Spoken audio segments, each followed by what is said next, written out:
بسم الله الرحمن الرحيم.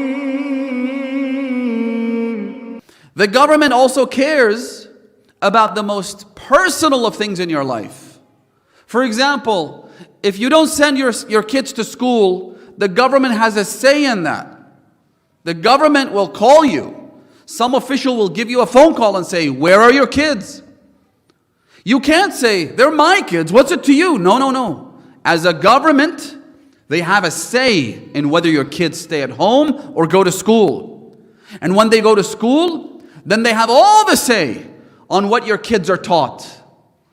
They literally prescribe what your children are taught. What happens as part of their education. The government chooses that. The government cares enough, but not your creator, not God. خالق السماوات والأرض. Where does this mindset come from? This idea that I can just lead my life the way I want. I want to have fun. I want to play games. I just want to be left alone. Just leave me alone. This leave me alone mentality, where does it come from?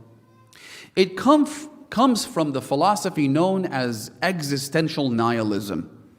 Sounds like a big word, but basically what it means is that this world was created without a purpose, without any aim or objective.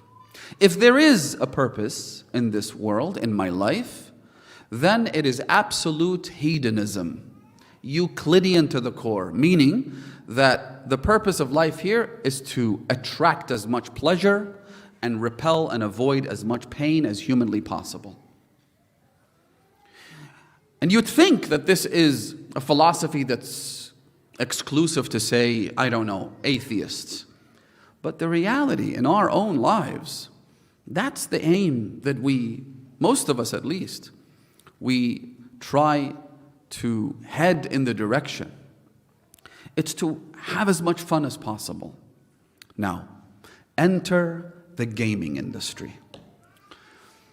The gaming industry today, brothers and sisters, I'll start off with some stats, hopefully to sober you up.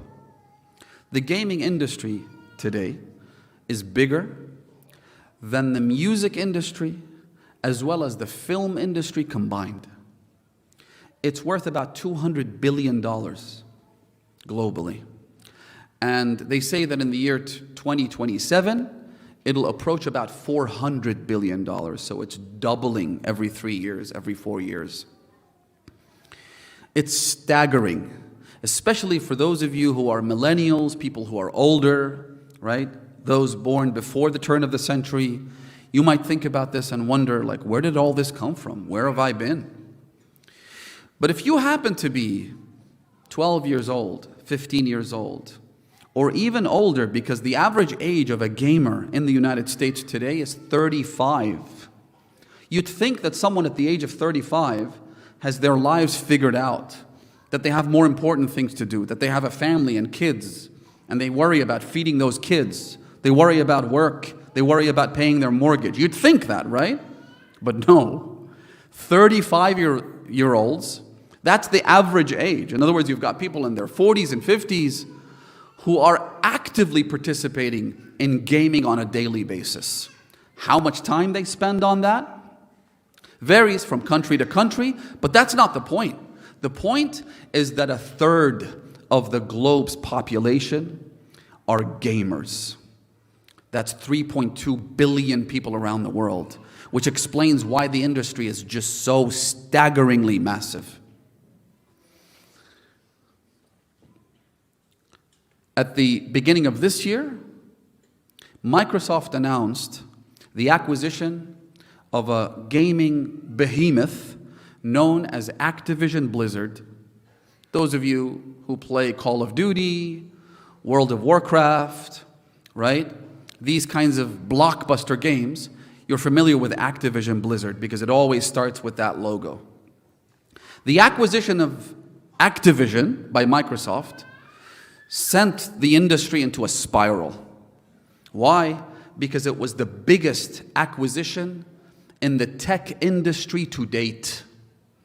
$68.7 billion was invested by Microsoft when they bought out Activision. Activision, some gaming company, $68.7 billion.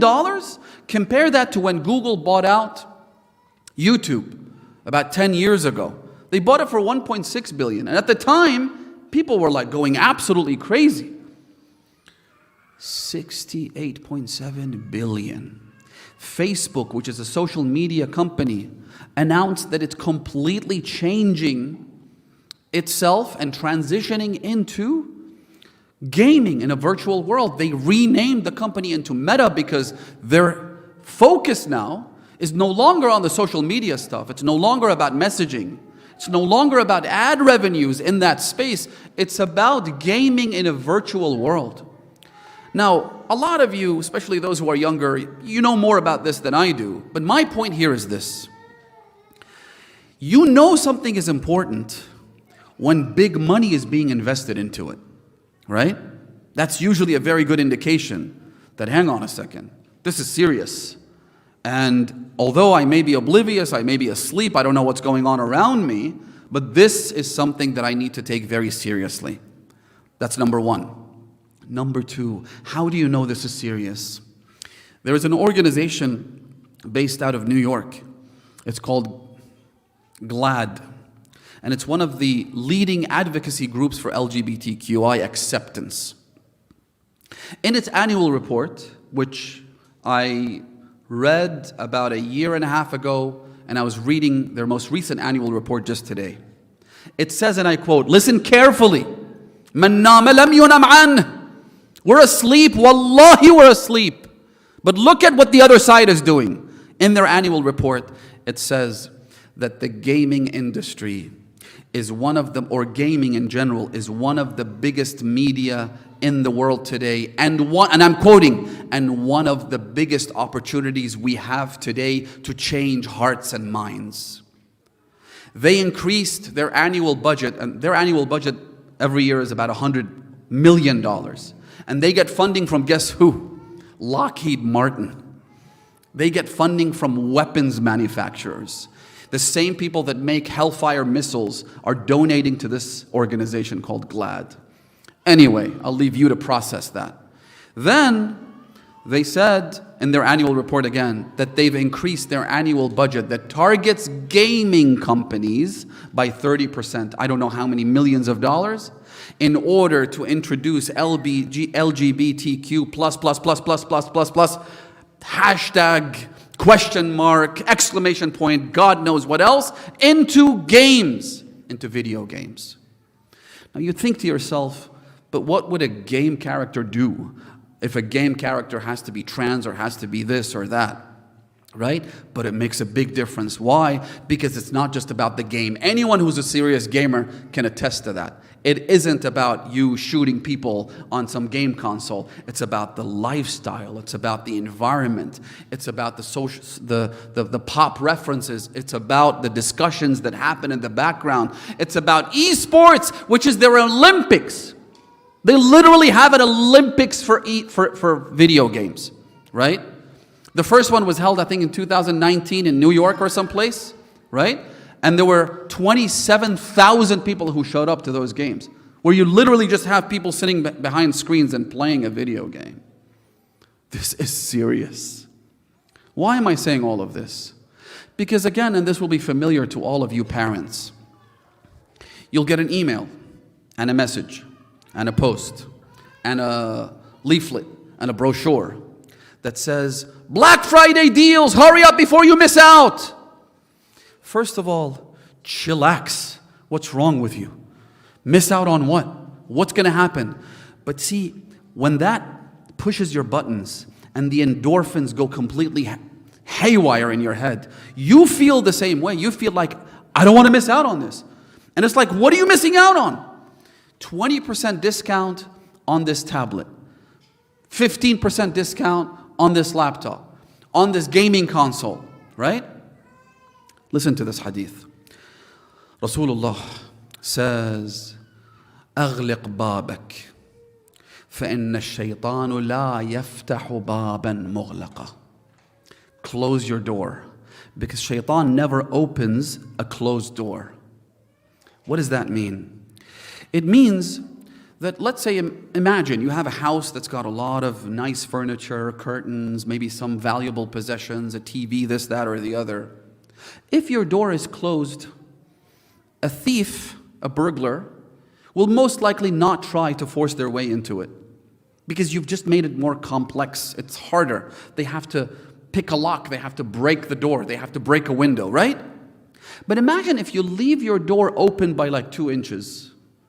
Any burglar, any thief that walks past your house, they're like easy peasy. They just push the door open and enter and do whatever they want, right? Rasulullah says, close your door. Sallu alayhi wa alih.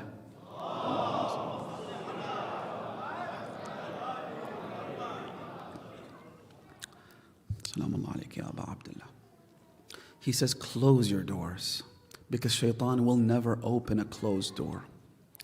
By buying that gaming console, by buying that tablet, by buying into the fantasy that you're doing your children a favor by getting them all of these tools and leaving them prone and open to a whole other world that you have not a single clue about, you've opened your door. You've left your door open. You've left your door open. Do you even know who your kids are talking to when they're playing those games? And there are other people, live individuals that are talking into their heads? Do you know what's happening? Do you know how old that guy is who's talking to your kid? You have no clue. Wallahi, we have no clue. And we trust the industry to self-regulate? That, oh yeah, this is a PG-15 game. It's okay, it's fine. My kid's 16 years old. Or this is a G-rated game. How do you trust these ratings? Do you even know who sets these ratings? Do you know based on what parameters? Do you have any idea?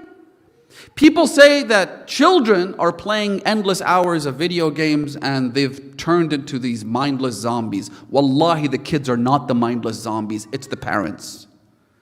The kids are not mindless zombies. The kids are simply craving that excitement, that euphoria, that joy, that happiness that they get when they shoot someone and kill them and win and receive the admiration of their friends and their peers. The kids are innocent in all of this.